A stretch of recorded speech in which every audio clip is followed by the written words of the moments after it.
Many guitarists think that using a capo is cheating. Of course, they're wrong.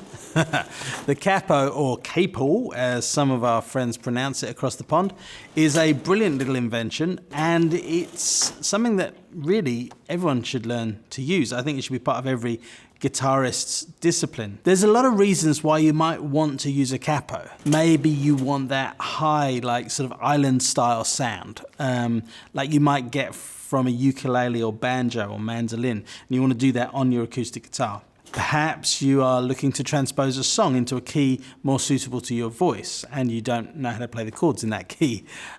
Maybe you want to avoid excessive bar chords, you know, those chords where you've got to stick your finger across all the strings, and that's tricky and it never sounds as good as open chords, and a capo is great for that. Or perhaps you're playing with one or more other guitarists and you want to voice your chords higher to avoid the muddy sound of several guitars layered over one another. And so whatever the reason is for using the capo, here's what you need to know: capo basics. There's many kinds of capo. There's different ones made for nylon guitars, nylon string guitars, and then there's these sort of ones made for steel strung instruments.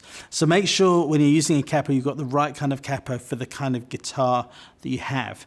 The capo just clips on the neck of the guitar, and effectively it becomes a permanent bar chord.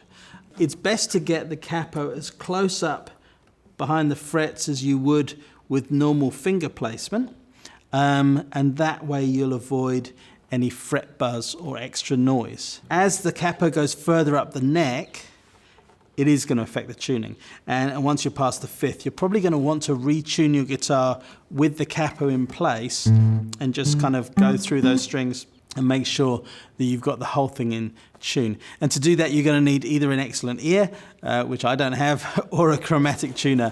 And that way you can tune the strings with a chromatic tuner even when they're not registering the normal E, A, D, G, B, and E. Essentially, there's two ways to use the capo. The first is to keep the same chords and change the key. And the other is to change the chords and keep the key. And I'll explain what I mean by that. First, let's look at changing key without changing chords. Say you have a song in the key of E. So we've got our E, and we're going to play this song in E. So let's say it's a 1-4-5.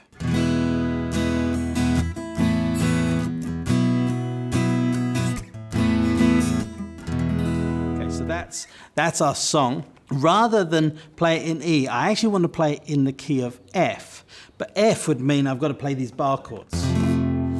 And bar chords just never sound as good. So I want to avoid bar chords, so now I'm going to use a capo. I can keep my E chords, the E, the A, the B, and I can rather use the capo, and by placing it here, now I can still use my E chords.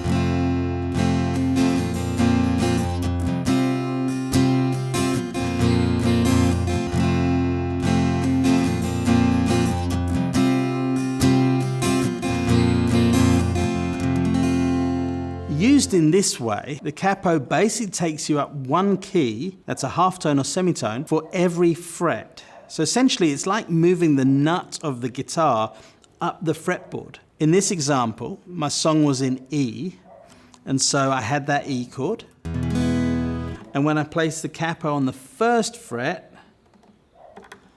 then my E chord, I still play it, but it's now an F chord. I'm playing a chord from the key of E, but it's sounding like I'm playing in F. And so all those chords are going to sound like F. Now, if I place the capo on the third fret, and I still play my E chords, the chords I'm playing are from the key of E, but now it will sound like I'm playing in G.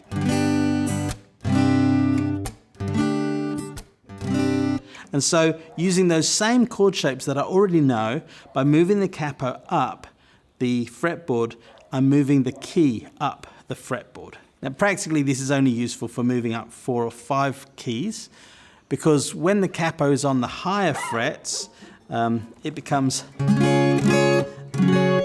pretty unplayable. Your fingers all get bunched together and it's just really tricky. So the other way to use the capo is to keep the key but change the chords. So we just looked at keeping the chords and changing the key. Now we're looking at changing the chords and keeping the key. Imagine you have a song and the key is fine, but you don't want to use the chords on the page. Perhaps it's too many bar chords, or you're playing with another guitarist and you want some variety. So to keep it in the same key while playing different chords, you'll need your capo.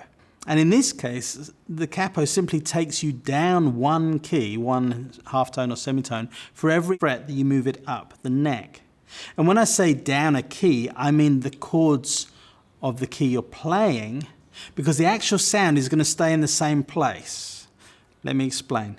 If the song is in F, and so again, I've got that horrible bar chord I've got to do. Now, if I add my capo here, and I play E, it's still an F chord. If I move my capo to here and play a D, it's still an F chord. And what I've done is by moving the capo up and moving the key that I'm playing in down, I actually stay in the same place. Capo up, chords down, the actual song stays in the same place. So now I'm still in F, my capo's on 3, I'm playing the chords of D. I could move it further and I could play in C.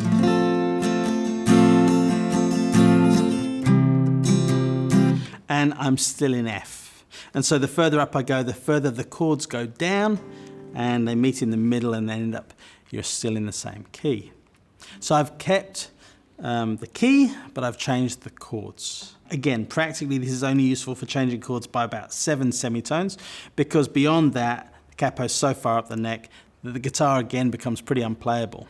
So to summarize, either keep the chords and change the key, or change the chords and keep the key. Again, this is not cheating. The capo is a musician's tool for creating different textures and sounds that otherwise would be out of reach. I would encourage all guitarists to learn how to use a capo, and if there's more than one acoustic on stage, then explore the difference it will make when one of you uses a capo. It's going to open up a clear difference between the two guitars and create a much bigger sound.